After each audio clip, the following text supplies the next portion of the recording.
matter how hard you work, I'm willing to work harder than you. I know every motherfucker ain't gonna do what I'm gonna do. That's how you level up.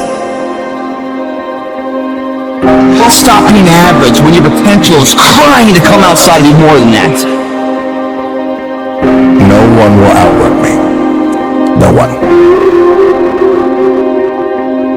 It's so easy to be great nowadays, my friend, because most people are weak. Most people don't want to go that extra mile. Most people don't want to find that extra because it sucks. Of course, talent without work is nothing. You gotta be hungry. People that are hungry are willing to do the things today others won't do. There's no excuse not to be the hardest motherfucking worker in the room. You have to want it. The world ain't all sunshine and rainbows. It's a very mean and nasty place, and I don't care how tough you are, it will beat you to your knees and keep you there permanently if you let it. You, me, or nobody is gonna hit as hard as life. But it ain't about how hard you hit. It's about how hard you can get hit and keep moving forward. People say you can't do that. You can do anything. We are God's highest form of creation. There is nothing on the planet that will equal us. Every bad thing that has ever happened to you is your fault. Now I use the word fault to shake people up that you are never, ever, ever, ever a victim unless you choose to be. Everything in your life will change. You're always in control. And a man provides. If you don't protect what belongs to you, then sooner or later it belongs to someone else. It goes for your land, your wallet, your home, your country, everything. It is your job as a man to protect it. The story of the whole goddamn world. You don't hate yourself. You don't think you suck. You're not the imposter. You're not insecure. Somebody taught you that. 2008, we had the third consecutive failure of the Falcon rocket for SpaceX. Tesla almost went bankrupt. We closed our financing round 6 p.m. Christmas Eve 2008. It was the last hour of the last day that it was possible. We would have gone bankrupt 2 days after Christmas in the US. And I got divorced. That was like rough. If things had just gone a little bit the other way, both companies would be dead. The reason there's going to be 1 billion motivational views today on YouTube is that people love the feeling of being motivated. They don't like putting in the work to do something about the feeling. For 10 years, I heard every person I know making fun of me. I heard every person I know telling me that I was wasting my time. I've had every I know when I tell them what we're gonna do, and by the way, we've done it by now, laugh at me. Thanks. And I'm sure you guys can relate to that. You know, very few people bet on the underdog. But if you would have, you would have won big. And that happened to be us. We bet on ourselves. Work like hell. I mean, you just have to put in, 80 to 100 hour weeks every week. Yes. And then all those things improve the odds of success. I found that nothing in life is worthwhile unless you take risks. Nothing. Nelson Mandela said, "There is no passion to be found playing small and settling for a life that's less than the one you're capable of living." Do you think Elon Musk has work-life balance? No. Do you think Steve Jobs, when he was alive, had work-life balance? No. Do you think Bill Gates? No. Henry Ford? No. Original Heineken? No. So if none of those people that created the wealth of the world had work-life balance, why do you think you're going to have it? Why? Because you deserve it? I don't think so. You deserve what you get in life by working hard. I'll say this again, but sometimes you have to let other people's dreams for your life die for yours to live. At the end of the day, only execution matters. So if you have big dreams, if you have goals, something that you're trying to accomplish in your life, you're going to have to execute against that. If you're willing to pay the price, and you're willing to do the work, and you're willing to take the time, and you're willing to consistently get up when you are knocked down over and over and over again, which is going to happen to you, if you're pursuing anything outside of the norm, you can make it here in America. When you have passion around something, that you are squeezing every last bit of the juice out of the orange, right? To me, hustle is maximizing the energy you're putting into somebody. I'm blown away by people saying that they're hustling and they want to achieve these great things and then their actions don't match. It's like saying you really want to lose weight while eating a Big Mac, right? So to me, hustle would be putting all your effort into achieving the goal at hand. And for me, that means making every minute count. I hate any entrepreneur that is like, you know, sad. like, you know what I mean? Like, it's always hard. Like, it's always going to be hard. It's hard when it's a bubble because everything's $150,000 for a $40,000 worker, right?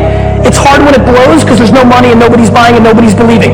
It's always hard. Sometimes you have to let other people's dreams for your life die, for yours to live. And for me, it was like when I continued to every day not want to wake up, that was my wake-up call, where I was like, either I continue to live this way and not want to be alive, or I just risk the fact that I'll die to everybody else. And I think that it was the hardest decision of my entire life, by far. All the hard stuff we went through, still the hardest decision of my life. Fall forward. This is what I mean. Reggie Jackson struck out 2,600 times in his career, the most in the history of baseball. But you don't hear about the strikeouts. People remember the home runs. Fall forward. Thomas Edison conducted 1,000 failed experiments. Did you know that? I didn't know that. Because the 1,001st was the light bulb. Fall forward. Every failed experiment is one step closer to success. My truth in my experience has been I have to jump higher, I have to show up earlier, I have to be the first person to turn off the light and the last person to turn off the light. I have to make sure that every number is correct and every T is crossed and every die is dotted. The way that I show up is by being consistent, so consistent that people cannot doubt your capacity to succeed. You have to work harder than the average person, and if you accept those terms, you cannot complain about those terms. I have only known success on the back of consistency. Do I think you could be a success without being consistent? Perhaps, if you have other resources and tools that I was never given, but coming from where I am, my perspective has only been consistency, and the discipline has been everything that I have ever gotten on the back of doing it again and again and again. It is what I teach, it is what I preach, it is what I believe. Play it out. What if you just never do anything? Maybe some people just need to stop dreaming. Maybe they need to accept their current reality and actually enjoy it. Because there's a lot of people when they're 70 and 80 and they didn't do their dreams, and if they went back, they didn't do anything, but that whole time they were dissatisfied because they didn't try. But what if they were just like, I have a good life. I have a wife who loves me. I've got some kids. I have a job that I don't mind it, pays the bills. I mean, if you go back 500 years, it wasn't people like, man, this is my passion. It's like, dude, I'm just rowing a boat across a ferry, and that's what I do. And that's what my dad did, and his dad did. This is how we eat. And so, we have these idealized versions of purpose that I think Instagram and all this stuff kind of make terrible. But I think there's a lot of honor in work, period. And I think a lot of people fool themselves by thinking that what they do for some reason is not honorable. And I think a lot of it is the internal versus external scorecard of I was saying what I said earlier about I believe these things to be true about the universe or the world. But a lot of those are what do I believe about myself? Which is I can choose to do work in this way, which then I can derive joy from. So if I'm I can choose to be I will be the best of art because I believe that I will figure out how to do this more efficiently, and I will get better, and I'll have calluses on my hands, and I'll have a better back and whatever. But I will do this well.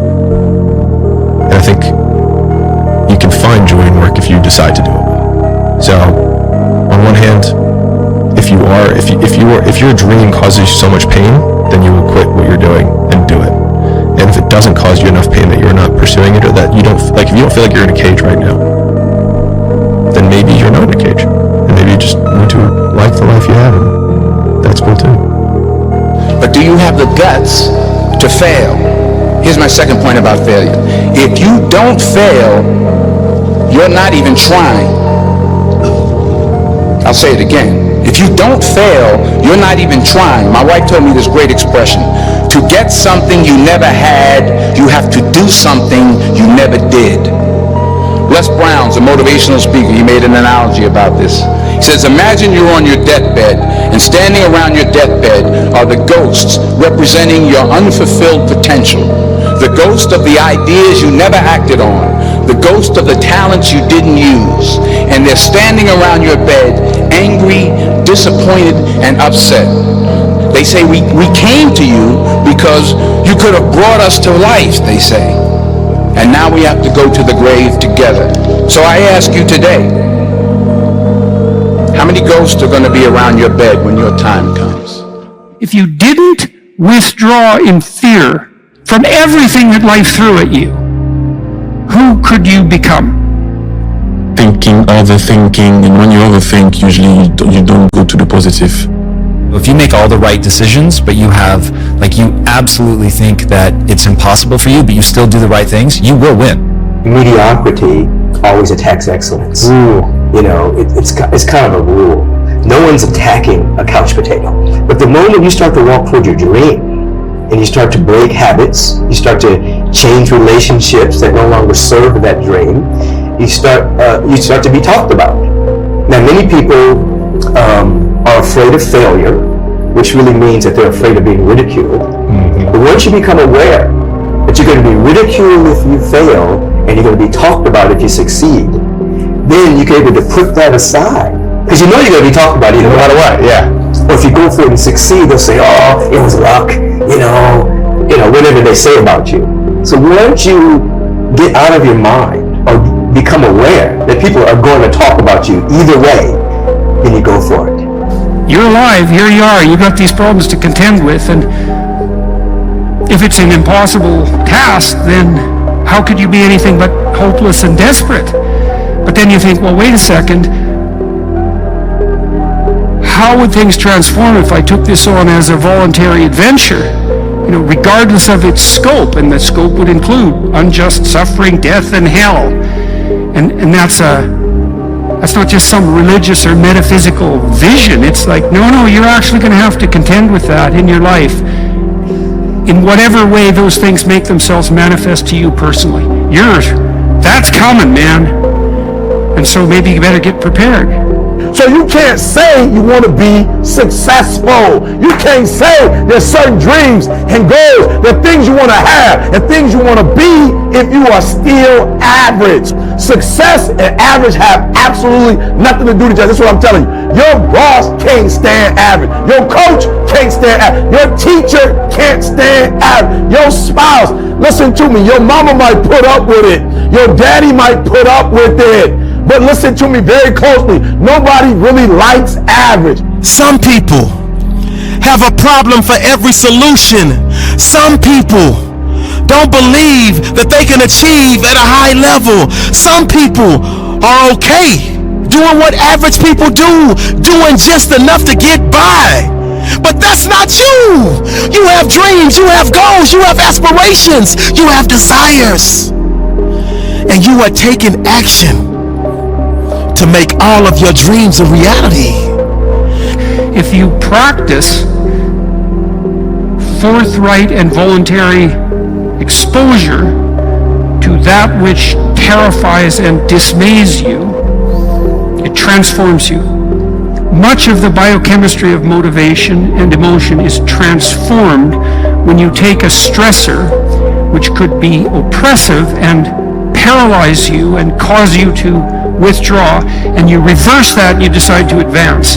It's like a different spirit inhabits you. And I mean this physiologically. There's a whole different pattern of being that makes itself manifest in you neurologically and psychophysiologically and pharmacologically. So you take it on as a challenge, right? And that transforms you at a cellular level too, because one of the things we've discovered in recent years is that if you do something new and complex, then that turns on that parts of your DNA that haven't produced proteins before will start producing new proteins and reconstruct you from the cellular level up. So it's a deep transformation, and we have no idea how deep. And again, you could ask yourself, if you didn't withdraw in fear from anything from everything that life threw at you, who could you become? The only belief that matters is that if I put energy and effort into getting better, I actually will get better. And so you can look at anything and say, okay, maybe I suck at this right now, which was the key realization for my life. Okay, I actually am not good. Like, my father-in-law wasn't crazy. I really wasn't anywhere useful for his daughter at that time. My mom wasn't crazy. I really was lazy. So she was just picking up on the fact that I was tremendously lazy. She wanted me to be successful, but she was just looking at my behavior. And so I hadn't been misidentified. People just didn't calculate how much I could change, and that I would so grasp onto the ability to change as an emotional life raft. And so the big switch was that I decided to believe that I could get better. And once I made that decision, it aligned my behaviors with skill acquisition. And that's all life is. Acquire skills. Listen to me. Don't keep calling me and telling me you're going to get on the dean's list. Do me a favor. Don't tell me you're going to be on the honor roll. Shut up. Go to work and show me. Show me what you got. The extraordinary mindset. You are determined to make the impossible possible. You are determined to make the unbelievable believable. You are determined to do more each and every day than that average person will do in a whole week. You are determined to do more in a month than an average person does in a whole year. So if what you're hung up on is you just can't ever fathom that being true, then saying it may begin to form this it erodes this lack of belief that it's possible. Now, my problem is when people think that just saying it out loud is going to make it come true. That for sure isn't true. So your behavior is ultimately all that matters. So if you make all the right decisions, but you have, you absolutely think that it's impossible for you, but you still do the right things, you will win. The problem is that if you believe that it's never going to happen for you, you won't take the steps. And so when you look at how hard something is and you get partway down that road and you're like, wow, this is really hard. It's making me confront my insecurities. This does not feel good. And I don't believe it's possible anyway. Then why would you keep going? And the answer is you wouldn't. And so nobody does. And so everybody who believes it's impossible and encounters the difficulties that success will demand of everybody, they stop 100% of the time. And so by looking at yourself in the mirror and saying, I am a millionaire, I'm a genius, all this stuff, it may function as some eroding mechanism to those entrenched beliefs that it's never going to happen for you. That would not work for me because there's a part of my brain that just screams, this is bullshit. This is bullshit. So for me, I had to align with what do I believe to be true about humans.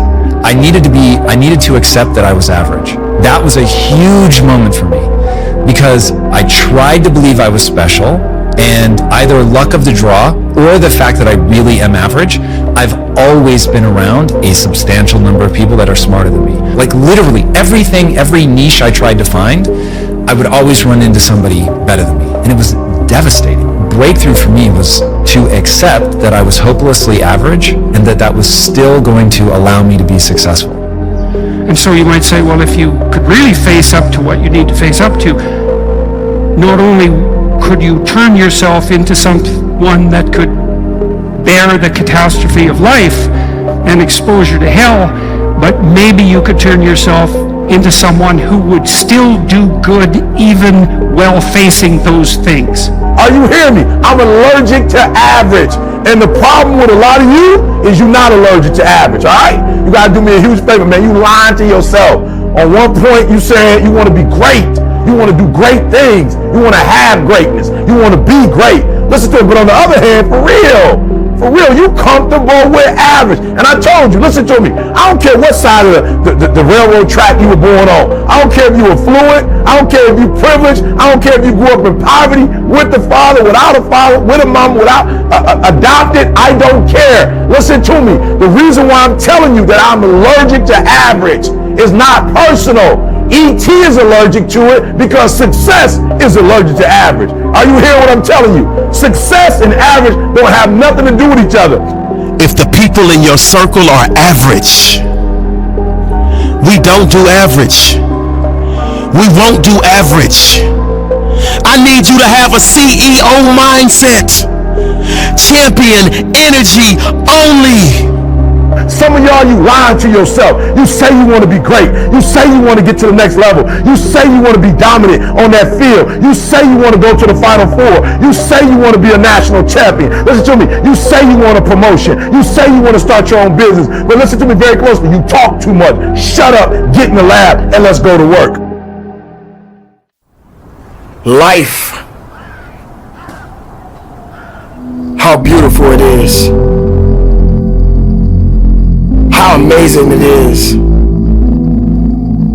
to be able to rise up in the morning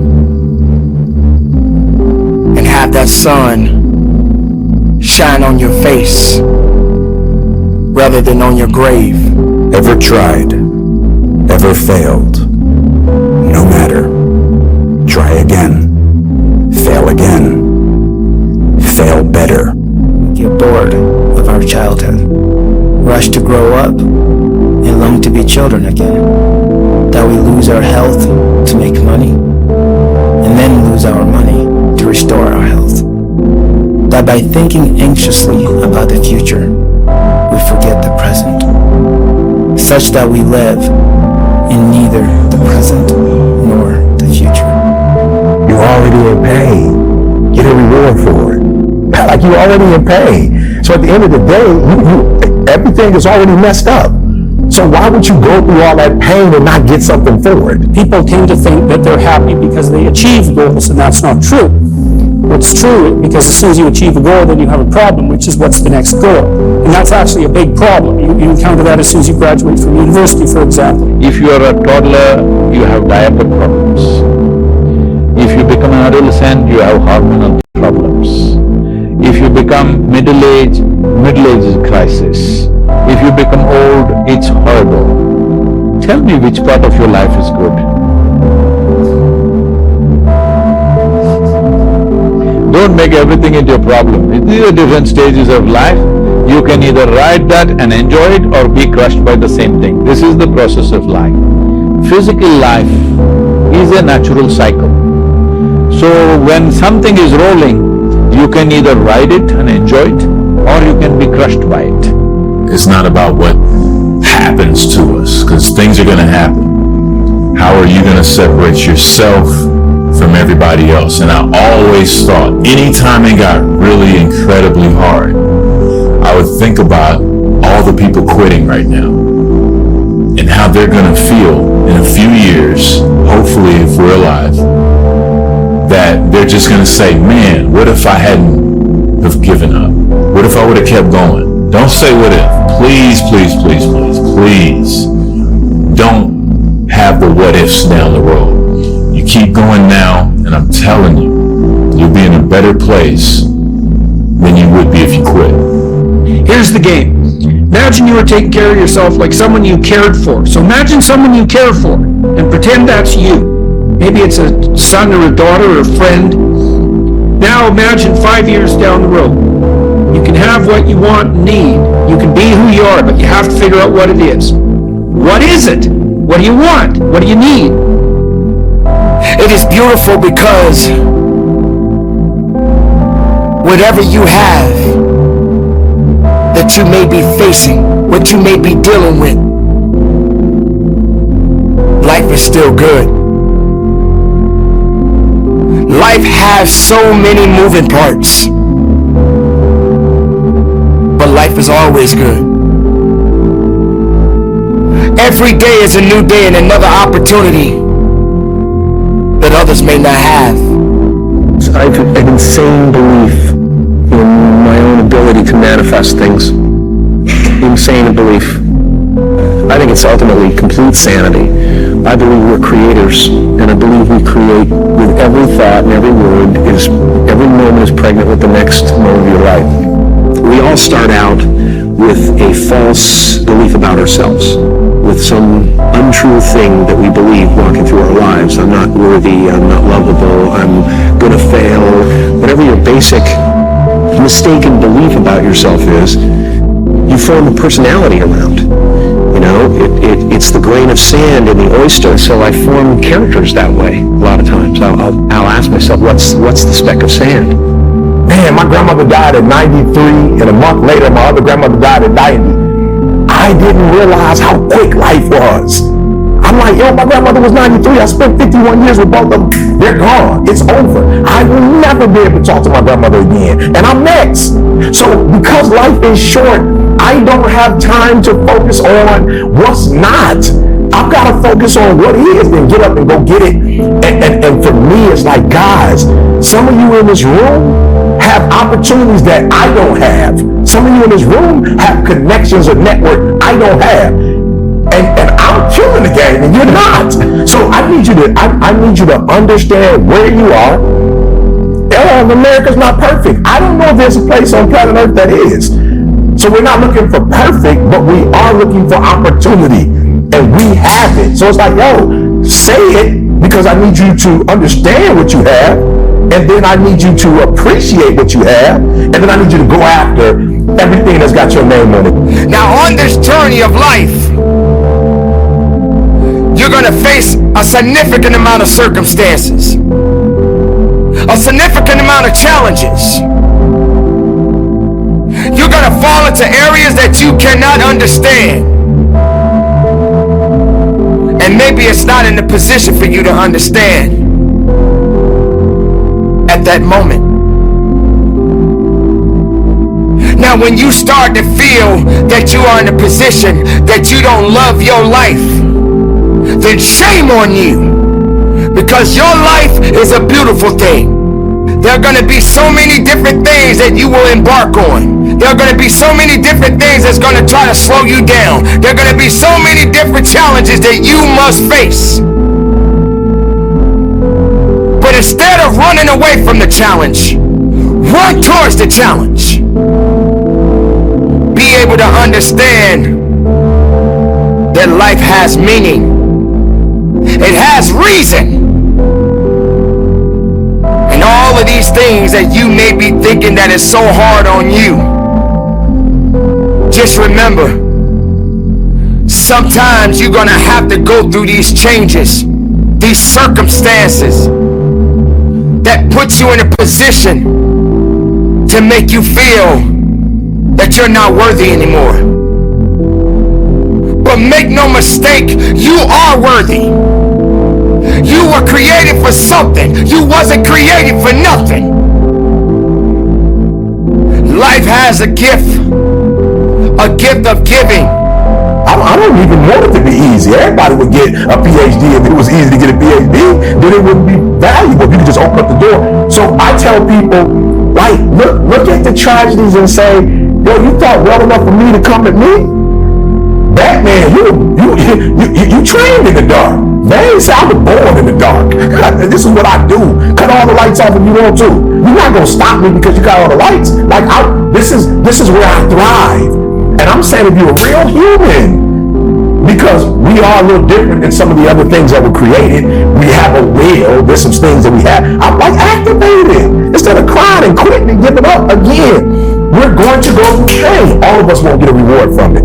I got a reward for mine. Like, I have worked so hard. When I die, I will physically be dead, but you'll still be knowing about Eric Thomas. The videos will still be out. The books will be out. Whatever businesses we set up, kids will still be going to college. They'll be going to the Super Bowl every year through my foundation. They'll be taking a trip to Dubai. I tell people all the time, they're like, what motivates you now? Because you have what you want. What motivates? I said, I did it, but can I duplicate myself? Can I scale this reality? You know what I'm saying? Can I scale positivity? Can I scale getting through pain? Can I scale taking a bad hand and turn that joke into a royal flush? Can I scale that? So for me, it's not, this is happening, this is happening, this is happening. I look at it, Game 7, this is where the Michael Jordans are made. This is where the Magic Johnsons, the Larry Birds, like, this is where the real ballers, this is where the real ballers come out. Okay, you won Game 1. Okay, you won Game 2. Okay, you won 2. Then you was up 3-1, 3-2, and we came back and beat you. Like, we don't go, we're down 2. We go, this is what I signed up for. This is what all the weights were for. This is the eating right. This is the getting up early. This is the trainers. Like, this is why I went to this school. This is why I got this coach. Like this, I long for this and I live for this. And some people, I don't know whether you're not cut out for it. I don't know. But for me, when I see trials and tribulations, I go, it's showtime with a real Eric Thomas, with a Game 7 Eric Thomas. Please stand up, activate, Grand Slam. Grand Slam activated in shape of ET. And boom, it's out of here. So I just look at it as, hey, if you want to complain, go for it. I will rise to the level of the challenge. And to all of you watching here, come close to the screen and listen. People don't have to like you. People don't have to love you. They don't even have to respect you. But when you look in the mirror, you better love what you see. You better love what you see. Be uncomfortable. Get yourself in a situation where you feel a little bit about a challenge. You're feeling something about being challenged. You're understanding that challenges are good for you. Challenges are going to make you better, going to make you stronger, going to push you through any adversity that you may face in life. But nobody's coming to save you. There's no knight in shining armor. And the people that say they will, they don't really stick around for long. The reality is this. This whole life thing was never really meant to be about anyone else. You're kind of supposed to be the hero of this story.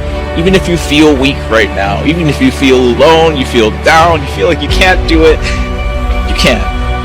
And you will. All you have to do is show up. So, show up today. You have the power to do more than you can ever begin to imagine. Don't underestimate yourself. You don't know enough about yourself to become a cynic. And so you've got to challenge yourself to access that power that you have within you. You're more than a conqueror. I'm amazing when you don't think I'm amazing. I love me even if you stop loving me. You can say the nastiest, meanest, evilest shit that you could ever conjure up. It will never change the way I feel about myself. It takes faith to jump off of the edge. It takes faith to step into your purpose. It takes faith to step into your destiny. It takes faith to pull away from everything that is familiar, to step into uncharted territory, to become the person you were born to be. It takes faith. This is my time. I'm bright enough. I'm old enough. I'm young enough. I've experienced enough. I'm wise enough. I understand that I am enough.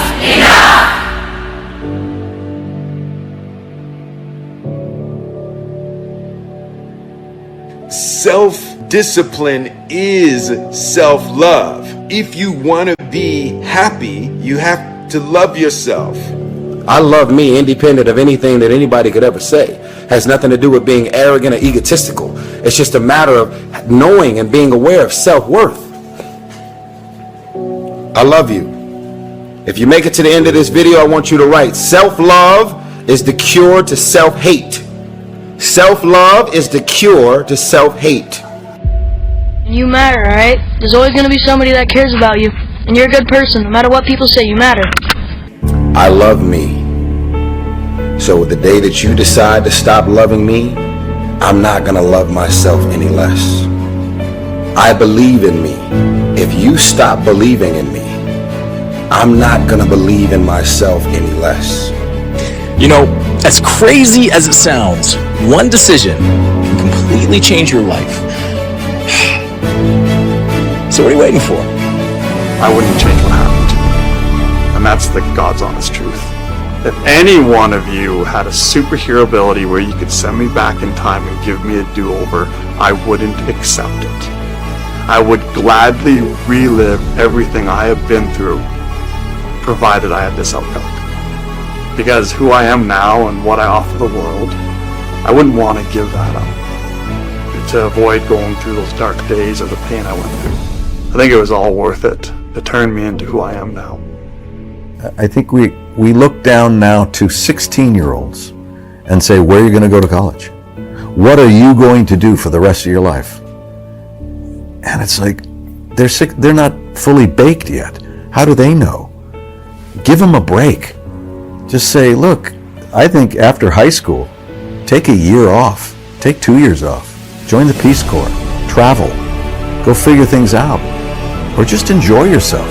For the first time in their lives, they're adults, and they don't have to be somewhere. They're not told to be somewhere.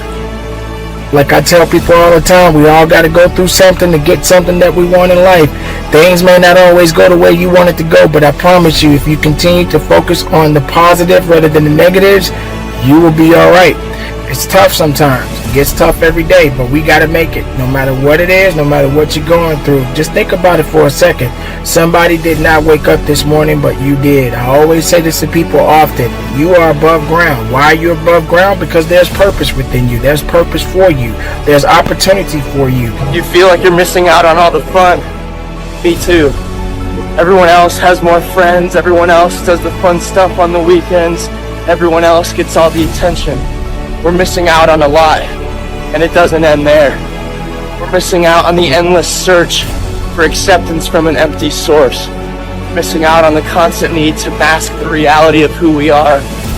Missing out on the acting like everything is okay and shutting down when the crowd is gone. So yeah, we're missing out, but I think that's just fine for now. My life is like I'm running from a pack of starving wolves. If I slow down at all, I will be eaten alive. Like I have one choice, and it's to keep going as fast as I can, or I'll be torn to pieces. And that's what it felt like, and I love that. Like that sounds so like negative and dark, but like I love that. It was such like a motivation. No, you see, it's impossible. And plus your name who can pronounce Schwarzen Schnitzel or something like that. No one can pronounce that, so forget about it, Arnold. This is the kind of thing that I heard. Imagine, you go from studio executive to studio executive, from agent to agent, from manager to manager, and they all said exactly the same thing. Now that's very encouraging, isn't it? But you know something? I didn't give a shit. I didn't. Because I believed that I can be a leading man. I believed that I could be another Clint Eastwood or another Burt Reynolds. I believed that I could be those people. I said there's enough room on that ladder that I can fit up there. And I looked back again and learned from what I learned in sports. It's all about the hard work that you put in. You get to redesign. You are your Michelangelo. You are your greatest sculpture. And you get to recarve and you get to up-level as much as you need. You're not sentenced to this life this way. You chose it.